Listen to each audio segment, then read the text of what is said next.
പുതിയ വീഡിയോയിലേക്ക് എല്ലാവർക്കും സ്വാഗതം. ഒരുപാട് ഗുണങ്ങളുള്ളതും എളുപ്പന്ന് തയ്യാറാക്കാവുന്നതുമായ ഉലുവ കൊണ്ടുള്ള ലേഹ്യമാണ് ഇന്നത്തെ റെസിപ്പി. കർക്കിടക മാസത്തിൽ മാത്രമല്ല, ഏത് സമയത്തും നമുക്ക് ഈ ഉലുവ ലേഹ്യം കഴിക്കാം. ഉലുവായ്ക്ക് ഒരുപാട് ഗുണങ്ങളുണ്ട്. കാലാവസ്ഥ മാറുന്നതിനനുസരിച്ച് ശരീരത്തിൻ്റെ പ്രതിരോധന ശക്തിക്ക് മാറ്റം വരും. അപ്പോഴെല്ലാം ഈ ഉലുവ ലേഹ്യം വളരെ നല്ലതാണ്. ഉലുവയിൽ ആൻറ്റി ഓക്സിഡൻറ്റുകൾ, വിറ്റമിൻ എ, വിറ്റമിൻ സി തുടങ്ങിയവ ധാരാളമുണ്ട്. ഉലുവ കഴിക്കുന്നത് കൊണ്ട് രോഗപ്രതിരോധന ശേഷി കൂട്ടാൻ സഹായിക്കും. കൂടാതെ തണുത്ത കാലാവസ്ഥയിൽ ഉലുവ കഴിക്കുന്നത് ശരീരത്തിൻ്റെ ചൂട് നിലനിർത്താനും സഹായിക്കും.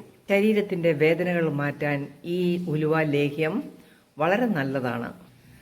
ചർമ്മത്തിനും തലമുടിയുടെ ആരോഗ്യത്തിനും ഉലുവ ലേഹ്യം പതിവായ ഡയറ്റിൽ ഉൾപ്പെടുത്തുന്നത് നല്ലതാണ്.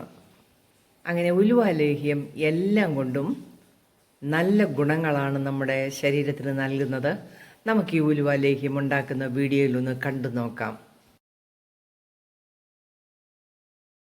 ഉലുവ ലേഹ്യം ഉണ്ടാക്കുന്നതിന് ഞാൻ 200 ഗ്രാം ഉലുവ നന്നായിട്ട് കഴുകി നെകക്ക വെള്ളമൊഴിച്ച് ഒരു 8 മണിക്കൂർ കുതിർത്തെടുത്തതാണ്.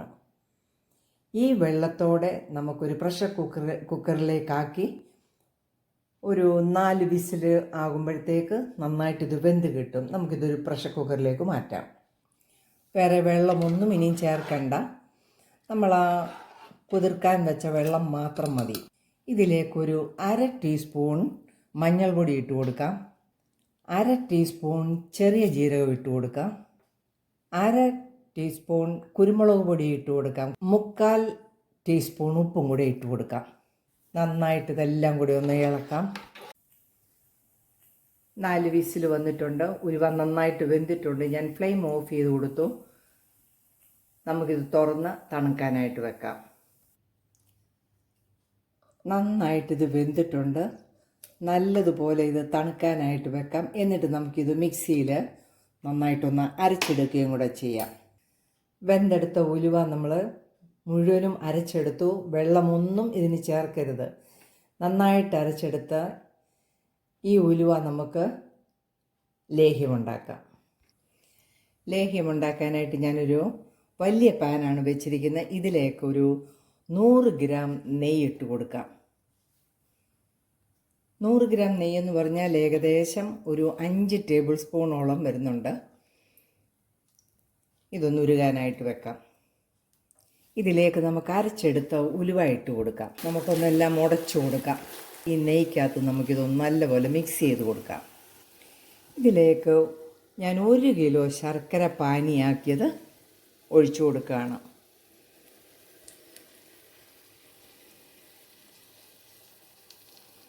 അരിച്ച് വെച്ചിരുന്ന പാനിയാണ്.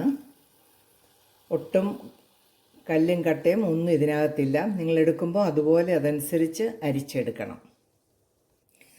നല്ലപോലെ ഇത് മിക്സ് ചെയ്ത് കൊടുക്കാം. ഷുഗറൊക്കെ ഉള്ളവരാണെങ്കിൽ ശർക്കരപ്പാനി ഒഴിക്കുമ്പം മധുരം വേണമെങ്കിൽ കുറച്ച് കൊടുക്കാം. ശർക്കരപ്പാനി ഒഴിക്കുമ്പോൾ ഈ ഉലുവയുടെ കയ്പൊക്കെ മാറിക്കിട്ടും.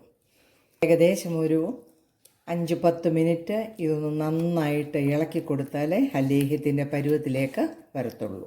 ഉലുവ ലേഹ്യം നമ്മൾ ഉണ്ടാക്കുമ്പോൾ ഒട്ടും ഇതിൽ വെള്ളം വീഴാനിടയാകരുത്. അങ്ങനെ വീണാൽ ഈ ലേഹ്യം കേടാകാൻ സാധ്യതയുണ്ട്. ശർക്കരയും ഉലുവായും കൂടെ നന്നായിട്ടൊന്ന് കൂട്ടിച്ചേർത്തിട്ടുണ്ട്.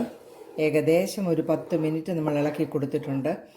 ഇതിലേക്ക് നമുക്ക് ഒരു തേങ്ങയുടെ 2/2 പാൽ എടുത്തിട്ടുണ്ട്.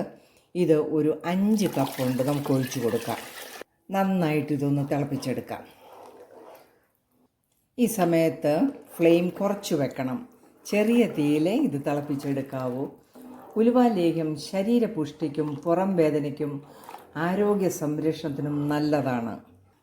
ഉലുവയിൽ ഫൈബർ, പ്രോട്ടീൻ, അയൺ, ആൽക്കലോയിഡുകൾ ഇവയെല്ലാം ധാരാളം അടങ്ങിയിട്ടുണ്ട്. അയൺ കണ്ടൻറ്റ് ഉള്ളതുകൊണ്ട് വിളർച്ച തടയാൻ ഇത് ഉത്തമമാണ്. നമുക്കിതിങ്ങനെ പതുക്കെ ഇളക്കി ചെറിയ തീയിൽ ഇളക്കി തിളപ്പിച്ചെടുക്കാം. നല്ലപോലെ തിളച്ച് വന്നിട്ടുണ്ട്. നമുക്ക് ഫ്ലെയിം കൂട്ടി വെച്ചുകൊണ്ട് ഇതൊന്ന് കുറുക്കിയെടുക്കാം. ആ രണ്ടാം പാലും ഉലുവയും കൂടെ നന്നായിട്ട് കുറുകി വറ്റി വന്നിട്ടുണ്ട്. ഈ സമയത്ത് കയ്യിലൊക്കെ നല്ല തിളച്ച് വരുന്ന ഈ ലേഹ്യം വീഴാതെ സൂക്ഷിക്കണം. ഒന്നും കൂടെ കുറുകി കഴിയുമ്പം നമുക്ക് ഒന്നാം പാലും കൂടെ ഒഴിച്ച് നന്നായിട്ട് കുറുക്കി വറ്റിച്ചെടുക്കണം. നമ്മൾ ആ ഒരു തേങ്ങയുടെ പാലെടുത്തതിൽ ഒന്നാം പാല് 2 കപ്പുണ്ട് നമുക്ക് ഒഴിച്ചു കൊടുക്കാം. ഇനി നമുക്ക് ഫ്ലെയിം കുറച്ച് വെച്ച് വേണം വറ്റിച്ചെടുക്കേണ്ടത്. നന്നായിട്ടൊന്ന് ഇളക്കി കൊടുക്കാം. ഇനി നമ്മൾ കൈവിടാതെ തുടരെ ഇളക്കി കൊടുക്കണം. ഇതിലേക്കൊരു 1.5 ടേബിൾ സ്പൂൺ ഏലക്കാപ്പൊടി ചേർത്ത് കൊടുക്കാം.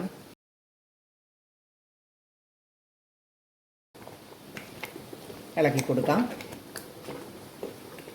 ഫ്ലെയിം കുറയ്ക്കാൻ ഈ സമയത്ത് മറന്നു പോകരുത്. ചെറു ഫ്ലെയിമിൽ വേണം ഇത് വെന്തെടുക്കാൻ. കൂടെ തന്നെ 1 ടീസ്പൂൺ ചുക്കുപൊടിയും കൂടെ ചേർത്ത് കൊടുക്കാം. നന്നായിട്ട് വീണ്ടും ഇളക്കി യോജിപ്പിക്കാം. ഏലക്കാപ്പൊടിയും ചുക്കുപൊടിയും ചേർക്കുന്നതുകൊണ്ട് ഈ ലേഹ്യത്തിന് നല്ല രുചിയും നല്ലൊരു ഫ്ലേവറും കിട്ടും.